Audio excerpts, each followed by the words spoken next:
So in case anyone was waiting, since I talked about it on the last episode, I did get around to playing the Arthur Goes to the Library board game. Okay, we haven't talked about this off mic, so I'm wrapped with attention, Will. First of all, set the scene. Were you playing this by yourself, or, is this like a solo RPG, or are you able to play with other people? I wish they should make an Arth PG. I would actually be really into that. So I was playing with my wife, Jenna, and our friend Chelsea, who is the one that tipped me off to the Facebook Marketplace listing of the game.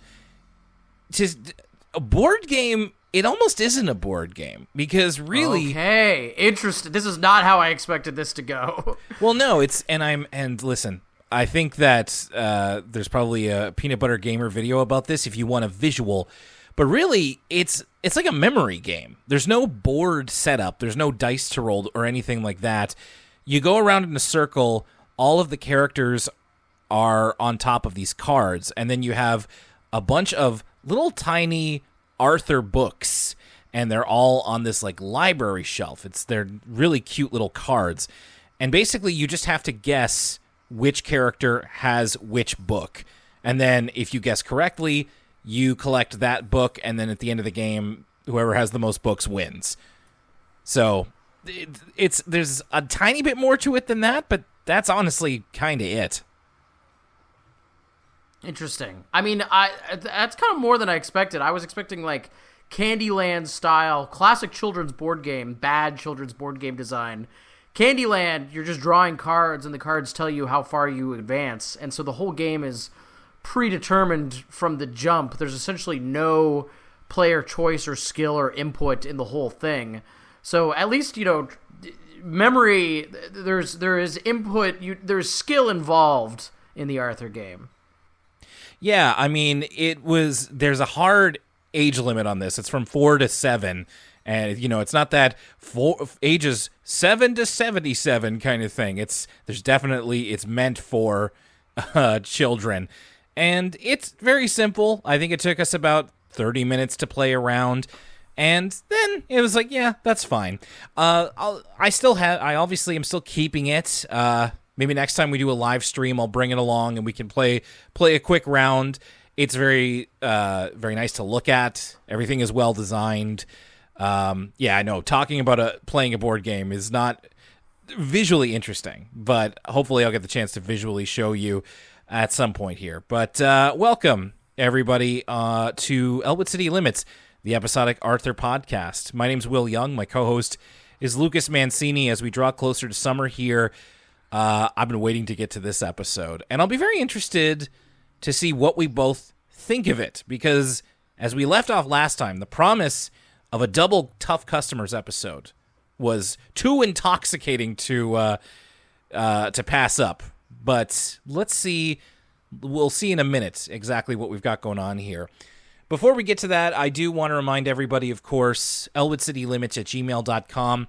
If you want to send it an email to us, any kind of correspondence, you can have it read on the air, or you can just send it privately and have it between us. And that's the way to do it. You can also send us messages on social media.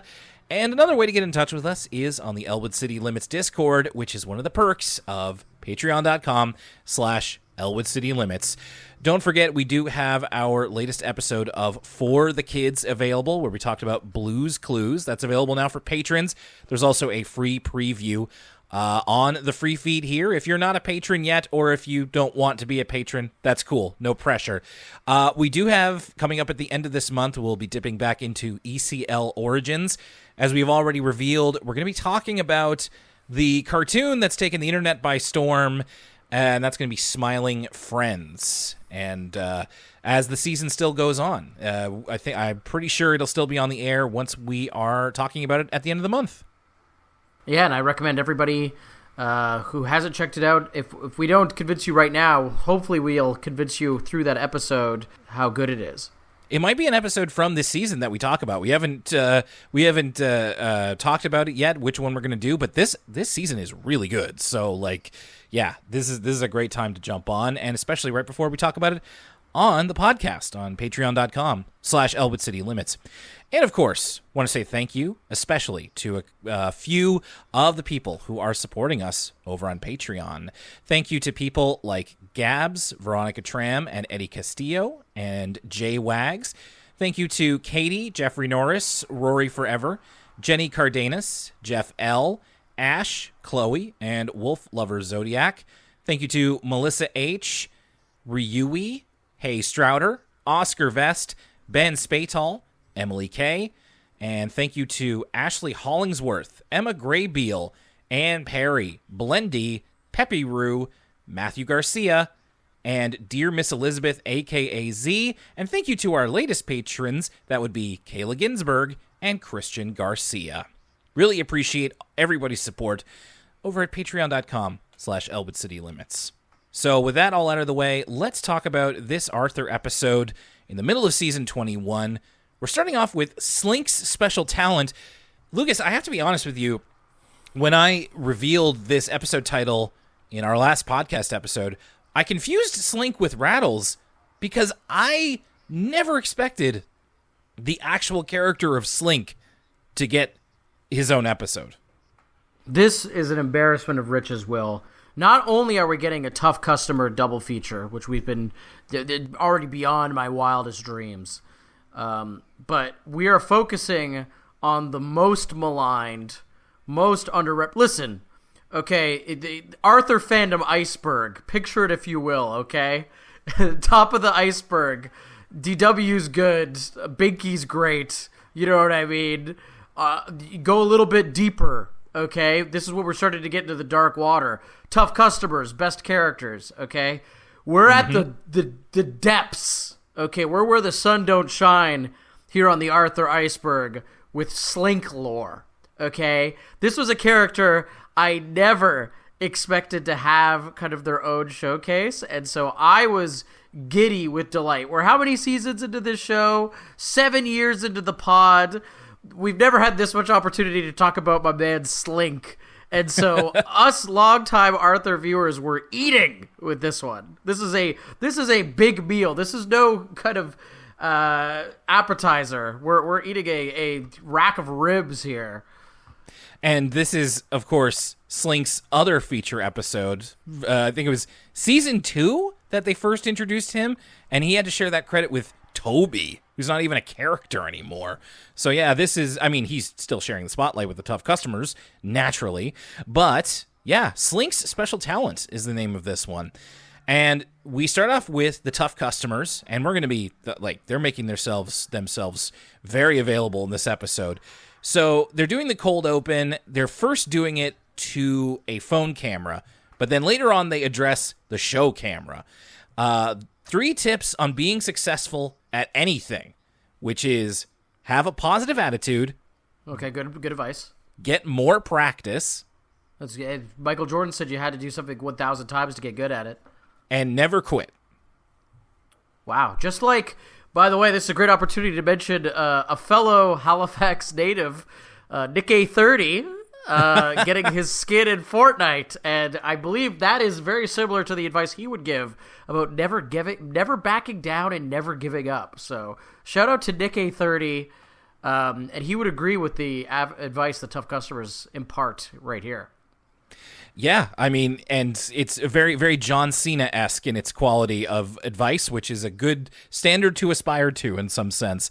But Slink doesn't quite take this advice. In fact, he quits halfway through. He was the one filming on the phone, so then they give the last thing to the show camera. The episode starts off with Slink, and I want to remind everybody, just in case, I mean, Slink is barely featured. Even in Tough Customers episodes, he might not even speak a line. I just want to remind everyone, Slink is voiced by Michael Yarmish at this point in the show's life, which, if that name sounds familiar, he's the original voice of Arthur. And you can kind of hear it, but of course Michael Yarmish has aged considerably, and he's a good actor. So I would go as far as to say that he might be my favorite Arthur, now that all is said and done. I mean, yeah, I would have to kind of go back and give everybody a little bit of a chance. It's hard to beat just because he's the Arthur voice that is there for all of my favorite episodes, or a lot of my favorite episodes. So I think that a lot of the Arthur voice actors do a very good job, but he is iconic, not just for getting there first, but honestly for doing a tremendous job. So yeah, Michael Yarmish, part of the cast again as now an adult, and he is voicing Slink here, who is doing his newspaper route, and much like the rap song that he's listening to on his iPod Classic, Slink is given 50%. What do you think of this? What do you think of this tune he's got going on? Okay, so I have to say, folks at home, it really must be heard to be believed. Neither Will or I could do this justice. Again, I'm making a lot of huge proclamations this week. I don't know what's gotten into me. This might be the best, not since Wee-oo, Wee-oo, Wee-oo, Wee-oo, Wee-oo by Binky, have we heard an original song for Arthur that is just... I'm almost speechless because it's not necessarily good per se. Sure. But it is notable. It is... Oh, yeah. Oh, my gosh. Notables, yeah. You know what? It's not good, but it's amazing. It's totally amazing. This rap about Rattles, or about Slink, never going whole hog, underachieving. It's also like Slink is listening to this song in universe too. Like this song it's like that old Hulk Hogan record of him just going "Obey your parents" over and over again that you're supposed to play for your kids while they're sleeping. What? It's like Slink is doing kind of like mind control on himself to not try.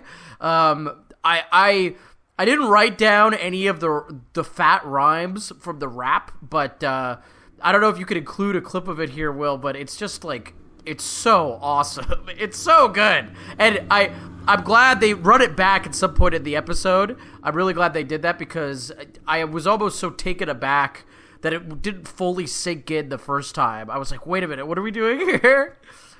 I'll have to see. I mean, it's not much of this episode, and it's very low in the mix, but I'll see if I can put a little something in there.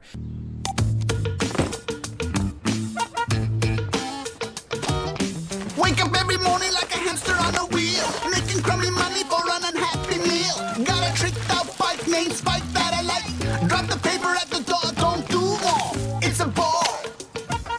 The boss says, son, you gotta set yourself goals. But he's yakking at my back 'cause that's not how I roll. He's giving 50%. Ain't breaking a sweat. He's giving 50%. I ain't no teacher's pet. He's giving 50%. Ain't busting my hump. He's giving 50%. I like a 9 to 5 chump.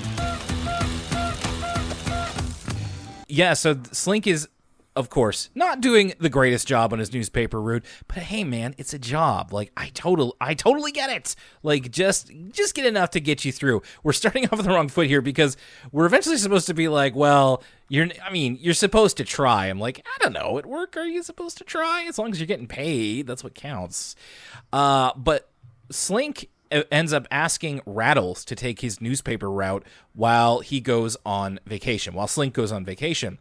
And this is a consistent character thing with Rattles, which is that he's kind of a keener. As much as he and the tough customers are meant to at least appear to be bullies, he is excited to be excited about things. And he gives it his best try here. In fact, he puts everything into doing a good job at being a newspaper delivery boy on this bicycle route. And he remembers people's names. He totally does way better than everybody, to the point where he's contacted by a higher up at the newspaper office who just straight up offers the route to Rattles permanently. Now, I don't want to accuse the Arthur writers of plagiarism. I assume this is probably actually they subliminally were drawing inspiration from this, but maybe overtly. But this is very similar to the episode of Seinfeld where Seinfeld takes over Newman's mail route because Newman has to. He's he's not able to do it, and he'll get a promotion if he does it. And Jerry, hates Newman, so he wants him to move away. So Jerry takes over as the mailman, and he's too good at it. They can tell it was Jerry all along because too many people got their mail. So a very similar plot line, given that it's delivery and kind of the same thing, where Slink is or Rattles is taking it on, and he takes it too seriously.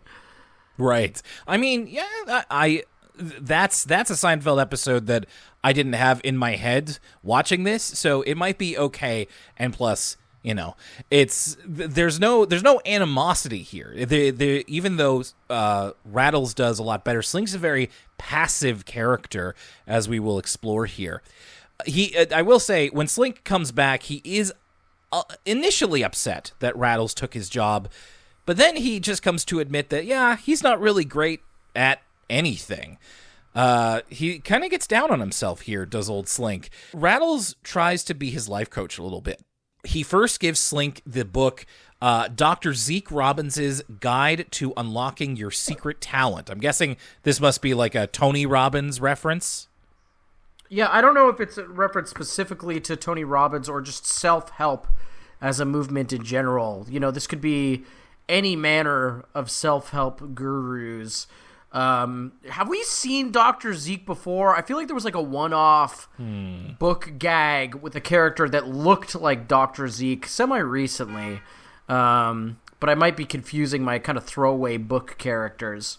I don't think so. Nothing's coming to mind, and I searched him up quickly. I don't believe so.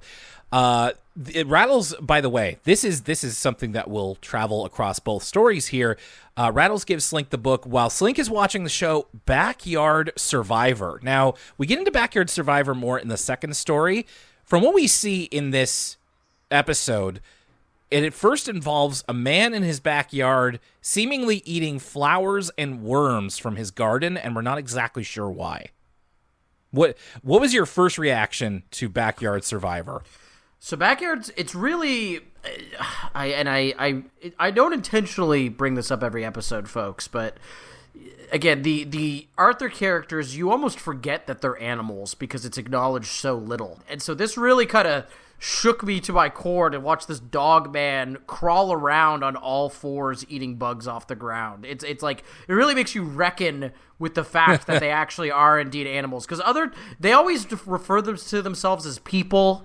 They eat people food. Mm-hmm. The only time we ever I always reference this one moment because it kind of broke my brain, but the one time that they had the ducks that were moving Buffy in and the ducks loved water, that was the only time it was like, oh, the different races kind of had different attributes. George has his antlers. They call Art Garfunkel a singing moose, but besides that, everyone's just kind of a human being. So watching this dog man eat worms off the ground, very strange. Yeah. And he kind of looks like Scuff McGruff, like he's got like an overcoat on. Yeah. It was a very weird image, and I figured it was a one-off joke, but no, we come back to this. We come back to this a bit later. So keep Backyard Survivor in your mind. With this whole personal life coach thing, Slink identifies 3 things that he might be good at. The first of which is comedy. So speaking of Seinfeld, Lucas, Slink does this little stand-up routine for the tough customers, and there's a little bit of a Seinfeld-esque bass during the routine. Did you catch that? No, I missed this, but that's funny. Oh, that's too bad. Yeah, and he's not very good at it. The second thing he thinks he might be good at is watching TV, which I very much identified with Slink in that moment. But Rattle, shoot this down. Now that I think about this is also not dissimilar to, there's another Seinfeld plot line that this is similar to, where kind of George is trying to figure out what his new career is. And he's like pontificating about what he's going to get into as a grown man. And he's like, I like watching movies. Could that be a job? Like, it's interesting. Maybe they had Seinfeld on the brain watching this episode. Who knows? And then the third thing is that Slink thinks he might be good at packing.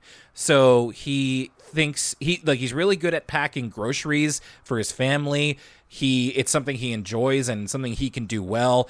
In fact, he has a little imagination where he's packing things on the space shuttle. So maybe he could even turn this into a career. Since I played it so recently, I was thinking that Slink would be ideal in a Death Stranding situation. That's a game, or perhaps Tetris. The two sides of video games, Death Stranding and Tetris, both of which you have to be very judicious with your packing, and it really requires a keen eye and attention to detail that maybe Slink has here. So they decide to go with this third thing because maybe that could be the thing that Slink can do. He goes to the mall, and he was offering to help people pack their groceries in their cars, which seems to go well with this older man who even gives him a tip, but then he accidentally leaves behind one of his grocery bags. As he drives away, Slink tries to catch up to him and can't. So then he just quits. It's like that skeleton meme. If it sucks, hit the bricks. And Slink decides to do just that. He wasn't good at it once, so he quit. But Rattles encourages him to not do that. And this is where Slink just asks for his delivery route back. Rattles decides that he will give the delivery route back, but he has to bring a survey with him. And everyone on his route is going to fill out this survey on his performance. So Slink does his best here. In the beginning, we saw him, wake up at 7 instead of the crack of dawn. He is very lazy about things. He has his headphones in. He doesn't address people. He's just kind of half-heartedly flinging it like he's given 50%. But then this time around, he does earnestly try his best to keep up with Rattles. He tries to address people. He's not great at it, but he's better than where he was at the beginning. And unfortunately, the average survey score that Slink gets back is a 6. But this is actually the end of the episode, and it's a positive one because Slink realizes that he's not great at the paper route yet, but he wants to be. And that's the big difference, is that this is something that not only he thinks he can be good at, but he wants to be good at, which is a big difference. And that helps him to propel him forward. And that's pretty much where the episode ends up. The final note is that it's the will to try. It was for lack of trying that Slink was being held back. And though it does not come naturally to him, the enthusiasm will carry him a long way. In fact, we've come full circle to the kind of intro that the Tough Customers gave us. The wise words of Nick A30, never back down, never give up. And now, a word from us kids.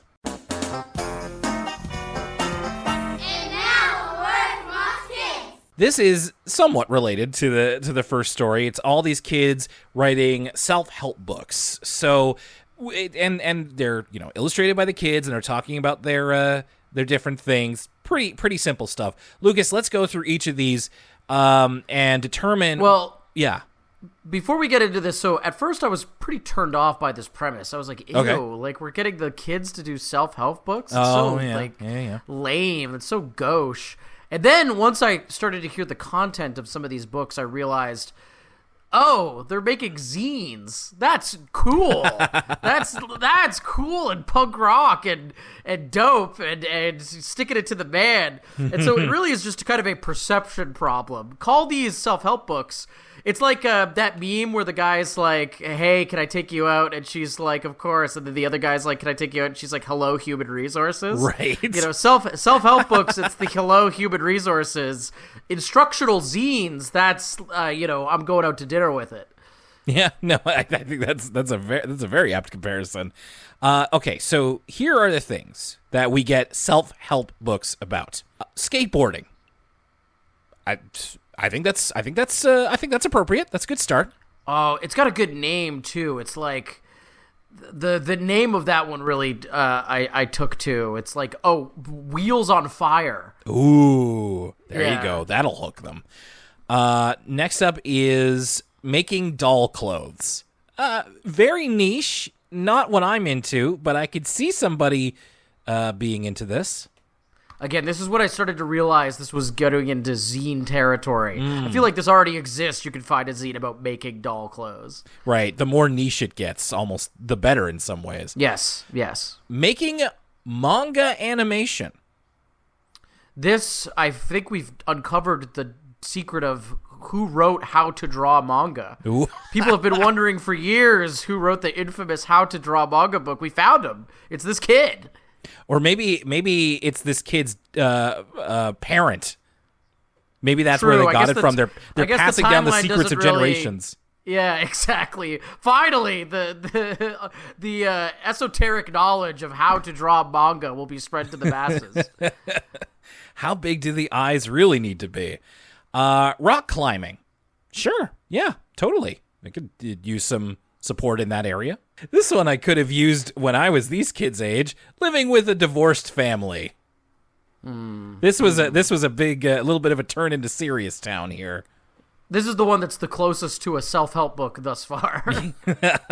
Yeah, this problem probably actually exists. How to make your mom's day. Very sweet. Organizing school supplies. Again, okay. Somebody might be able to use that. Being a baseball pro. Like I said, I think in this case it's like how to be like good at baseball as an athletic endeavor. And then the final one is a guide to hip hop dance. Oh yeah, one of the 5 pillars. What are the other 4? Oh gosh, I was hoping you wouldn't ask.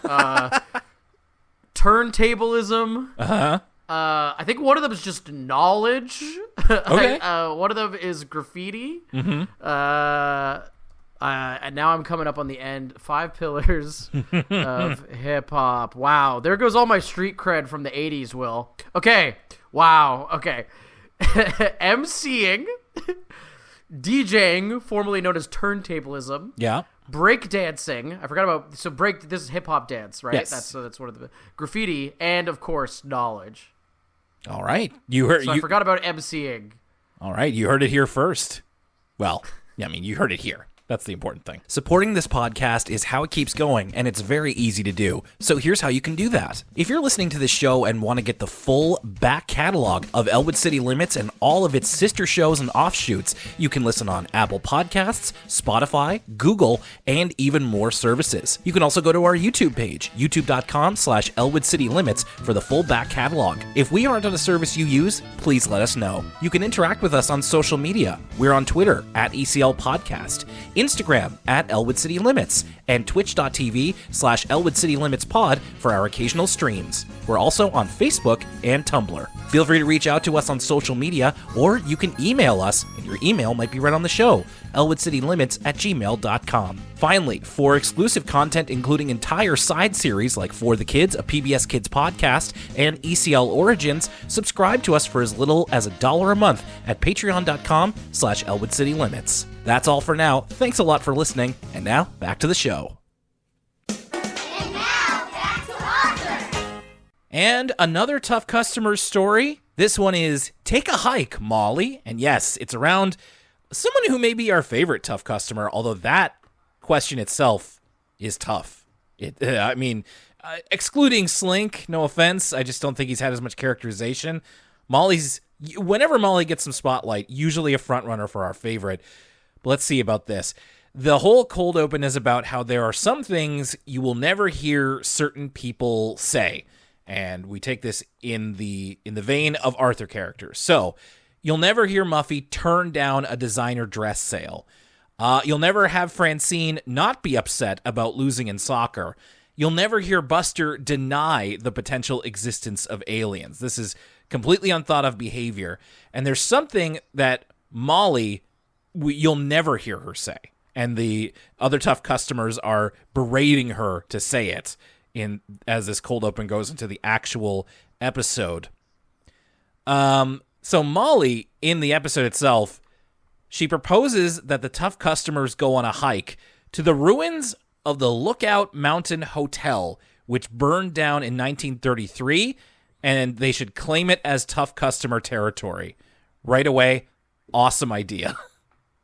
Yeah, a little bit of urban exploring. I mean, this is a little bit young. I feel like I did most of this kind of stuff in grade 10 of high school. But props. I mean, the tough customers, though, they're a little rough around the edges. They're more rebellious and adventurous. So it's well within kind of their territory. I will say, spoiler warnings, what we actually see what the hotel looks like, they're ruins all right, but they look like some sort of European castle, not a hotel. Who made this hotel out of limestone?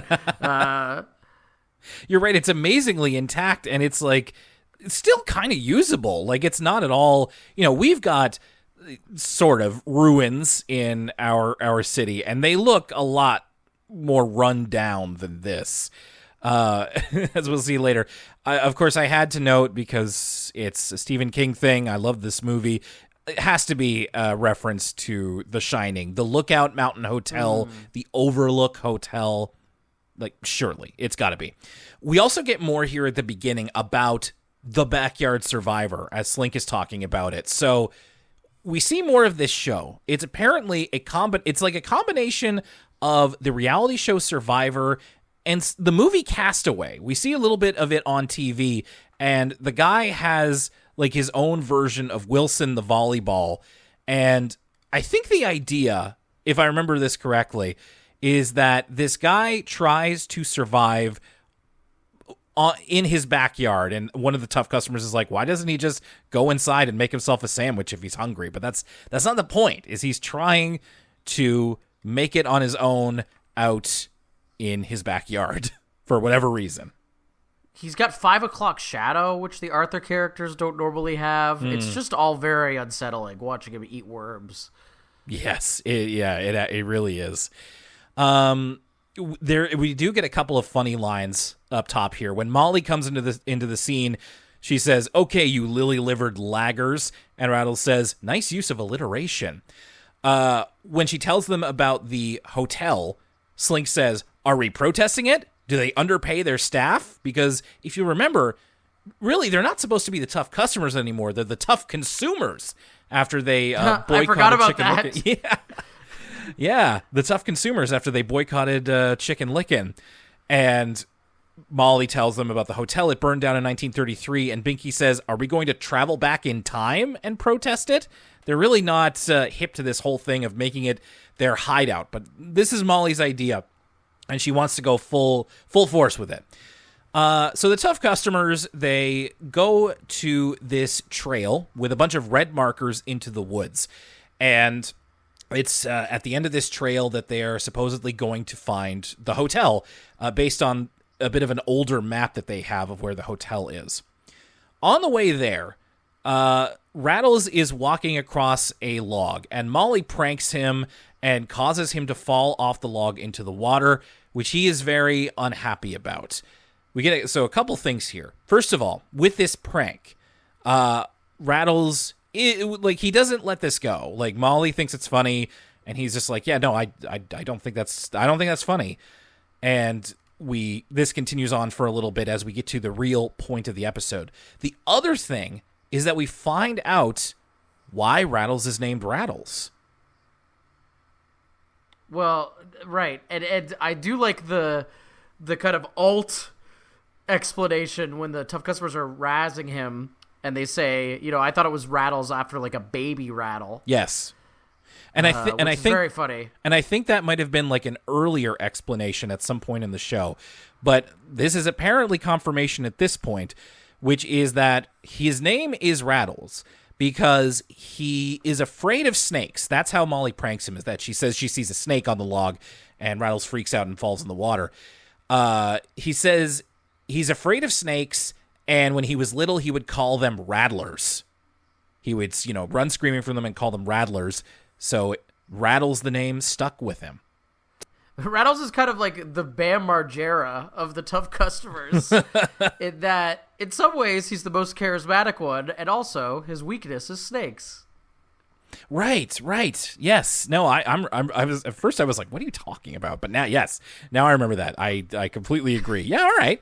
Hopefully he winds up in a bit of a better place than Bam. But yeah, I think in an ideal, healthy, I'm thinking of Jackass, not necessarily the Viva La Bam or anything. He is CKY. Yeah, I would say he is like the Bam to Binky's Knoxville, I suppose. Yep, Binky's Knoxville, or actually Molly might be Knoxville. Oh yeah. Yeah.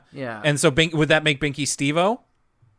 Yes, Binky is Steve-O. Or Slick's kind of got a Steve-O kind of vibe. I mean, Binky is Steve-O almost in visage. Like, if Steve-O gained a lot of weight, he would look like Binky. Maybe Binky's like Pontius? Binky's Pontius. Wow, who would have thought we were gonna discuss which Jackass character that the tough customers remind us of? Well, there you go. And of course, as always, we welcome comparisons through email or otherwise. On this front, there's a lot more, and I mean, there's a couple of other like more nameless tough customers that we see in the early seasons. Maybe they could be some of the other, not nameless, but like the more minor Jackass cast, perhaps. I'd love to hear what you all think of that. Any of you who are into Jackass or anything like that. Along the way, Slink is filming them on his phone camera. This seems to be his thing, is that he's the videographer of the tough customers, and he's filming them like the Backyard Survivor. But Molly gets a bit annoyed. She pushes him out of the way and accidentally cracks his phone. And Slink, I mean, as anyone would be, is very upset about this. And Molly's just kind of tries to brush it off a little bit. And this will continue, especially after Binky, who at the beginning of this hike really wanted to go to the Burger Barn, which is very close by to where they were starting their route. But Molly said that she had enough food for everybody. So don't worry about it. The snack turns out to be trail mix, an apple juice box, and a roll of mints. And this gets Binky real mad. And this is where we encounter the thing that Molly never says, and where we're going with this, she never says, "I'm sorry." She never likes to admit when she's wrong. She kind of tries to roll it off and be like, "It's not that bad," or like, "Don't worry about it." Great observation from Rattles with this whole meager offering, which is not enough to feed any of them. Of course, Binky is allergic to nuts, so he can't eat the trail mix.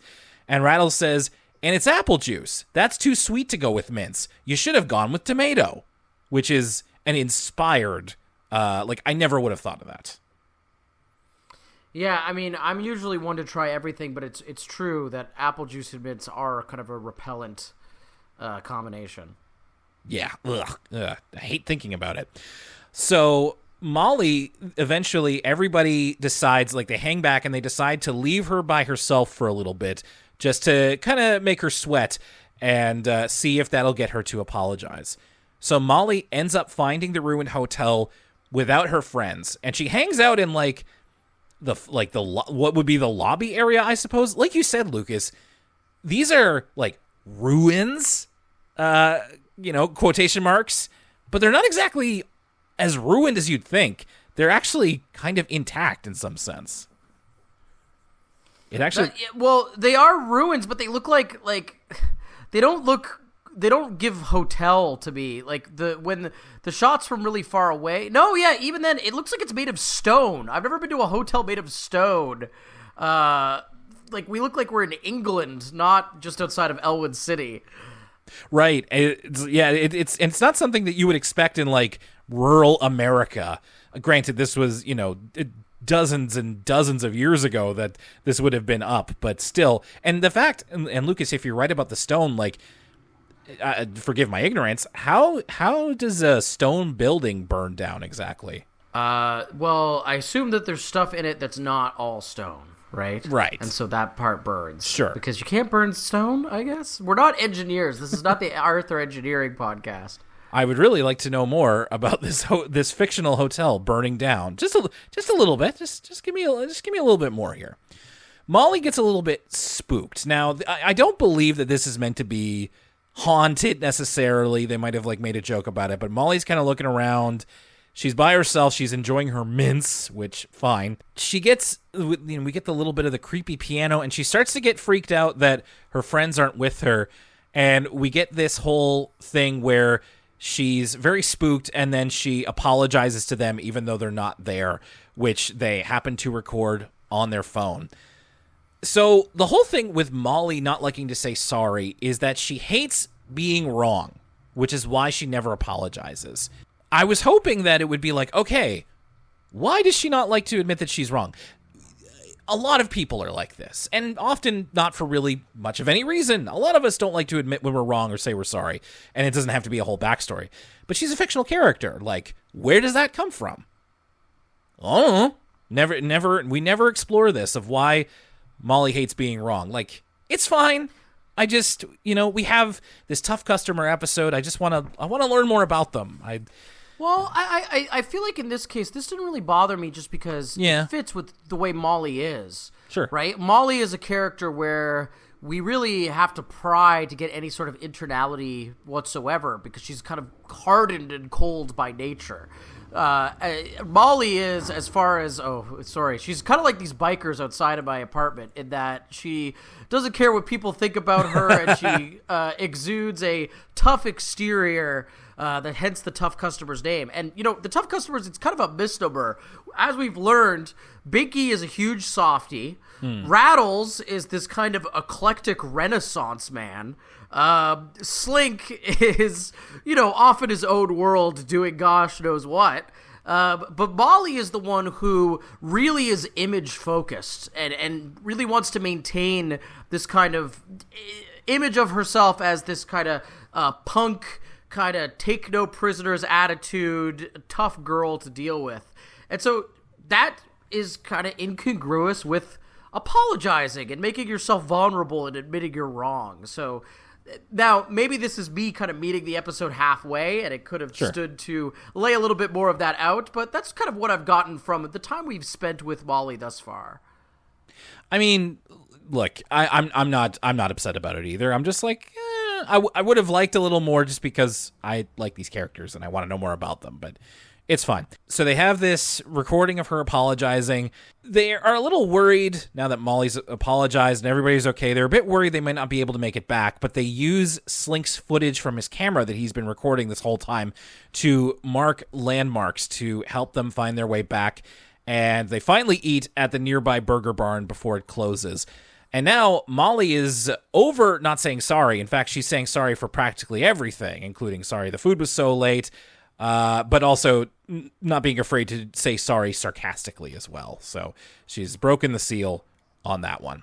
So the tough customer episode, we're gonna hash it out here as we always do at the end of our episodes.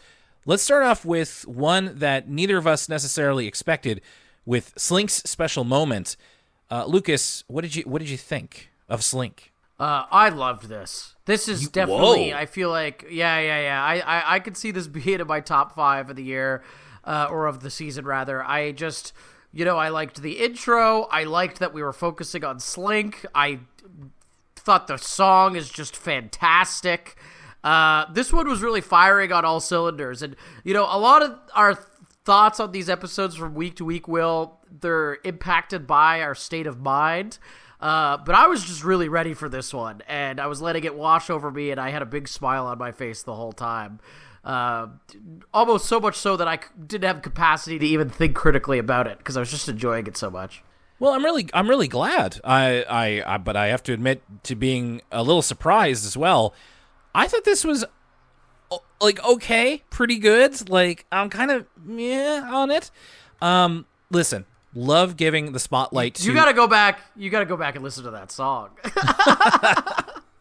I'll be listening to it plenty in the edit, I'm sure.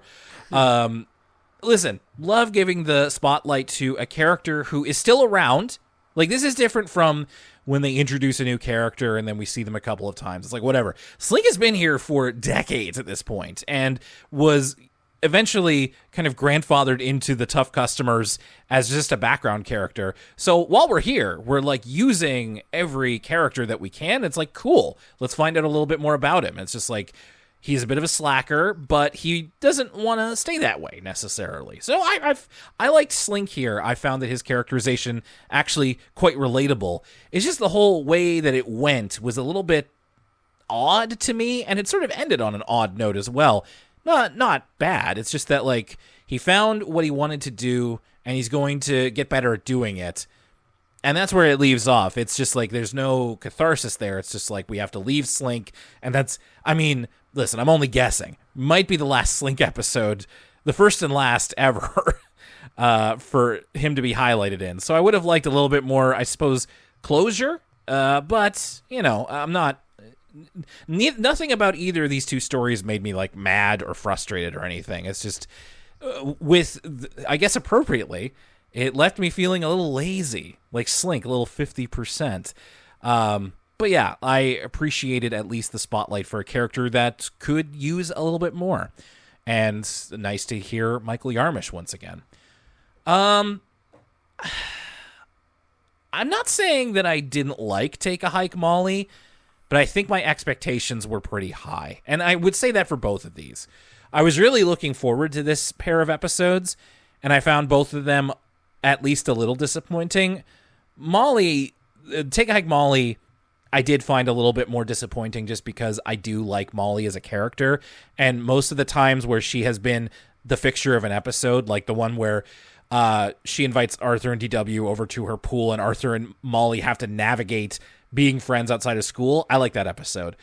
This one was like, I don't know. It just kind of left me a little cold, especially the whole thing of like Molly not saying that she's sorry. It's not, I don't consider it a failing that they didn't do more with that, or they didn't, make a whole backstory about that or anything. I would have liked it. I was really looking forward to just spending more time with the tough customers, which we did. And they have some really good lines in this episode. But at the end of it, I just found it a little weak, I suppose. I also, the animation in parts of this episode was not great. I found, especially with Rattles, I noticed his, like, the elements of his face, especially his eyes, were sometimes looked like they were a bit off center. And it felt a little weird that, like, Rattles fell into, like, the water, and then he's like, oh, I'm all wet. And it's like, if you didn't say that, nothing on your character model looks like it's particularly damp. I think they just maybe colored it a little bit deeper. And yeah, just a little disappointed with this one. Yeah, I didn't like this one as much as Slink Special's talent. Again, though, I'm influenced by the place we are in the series at large. Every episode we watch, it's conceivably one of the last times we'll see any of the particular characters. And so a part of me is just grateful to be hanging out with the tough customers and not, Bud.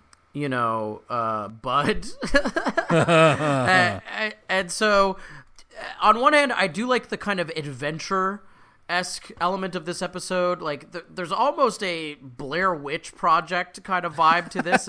As the characters kind of get deeper in the woods on their adventure, they start to resent each other more. Molly breaking Slink's phone that he's vlogging on. This was kind of, as the characters descend into madness, I was getting a Blair Witch vibe. But you're right that it does kind of fizzle out on the end, and it doesn't keep the kind of momentum it starts with, and left me a little middling. It doesn't leave me cold. It's certainly better than bad episodes. Oh, sure. But as far as episodes of the Tough Customers canon, it's on the kind of probably lower end of that tier list. Yeah, I'd say so. Well, everybody, sorry to leave you like this, but still, like Lucas said, better than bad episodes, certainly. But thank you for listening to this episode of Elwood City Limits. We really appreciate it. And I will say that the rest of Season 21, we got 2 episodes left of Season 21. And I was really looking forward to this episode because I was like, okay, we have a chance to have some real fun before we bear down for what's left. I'll get into what I mean by that in a second. I just want to remind everybody, of course, patreon.com/ElwoodCityLimits. The Season 21 watch-through is going to be broken up by the Elwood City Limits Origins episode about Smiling Friends, which may end up being a nice bit of light at the end of this month and as we go across Season 21. No secret that we really, really love that show, and we'll have plenty to talk about. So check that out, patreon.com/ElwoodCityLimits if you want the full thing, and you will be getting a free feed preview of it. That will probably be beginning of July. Because, okay, so I want to lay this out here so that we can be ready. We won't be taken off guard. Lucas, the next 2 episodes are all about. So, okay, the next one that we're dealing with is called the Lost Dinosaur and the Princess Problem. It's a Rapti episode. No, stop. Yeah, no, absolutely. Okay, so this is why I'm appreciating the Tough Customers when we got him. You're serious? A Rapti episode? Yes. Wow. Wow, are we gonna call up the Italian flea and have him be in an episode too? Dude, like, and I'm gonna get into a little bit of spoily territory here. The final episode of this season, not just a dog and baby episode, it's a double dog and baby episode. Oh man, oh Marone. Well, folks, we suffer so you don't have to. Well, and that's why I was like, oh, great, a Tough Customers episode. That'll be nice water before we continue on in the desert. And, like, I could have used a little bit more water. Could have used a little bit more time at the Oasis here. But we'll keep our minds open. Who knows? Maybe we will have our hearts and minds changed. Maybe we'll walk away from the Dog and Baby episode or the Rapti episode ashamed of our words and deeds. Maybe these will be the ones to change our mind. And there's probably more to those episodes than we think. So we'll enter it with an open mind, as we always do. But, yeah, we're not just going to be sweating from the heat that's gathering in our province as we get into summer. We're going to be sweating from these Arthur episodes. And maybe even sweating from laughter from the Smiling Friends episode coming your way at the end of the month. So let's keep our spirits light, Lucas, and try to face the rest of season 21 with a certain brightness about our character. Anyway, that's what you have to look forward to for the rest of the month and into July. Thank you so much for listening to Elwood City Limits. We really appreciate you being here. My name's Will Young, and for Lucas Mancini... You're like the Einstein of paper delivery. That was a good delivery on that one. We'll see you next time.